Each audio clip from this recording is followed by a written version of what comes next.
Aka, Vyetnamga kelgan sayohatchi turist sifatida 3 ta siz bilgan lifehack. Xo'p, 3tasini aytamiz. Judayam ehtiyot bo'linglar. Birinchisi, ovqatlanishga.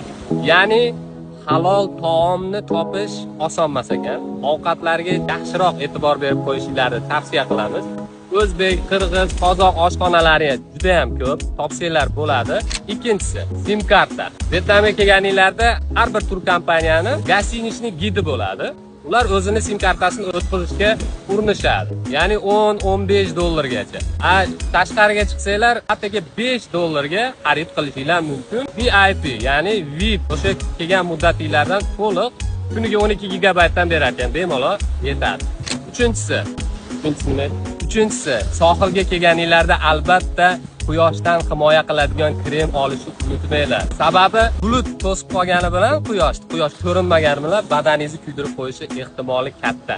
Aytgancha, undan da qiziqroq ma'lumotlarni o'tkazib yubormaslik uchun Florida Travel'ga obuna bo'ling.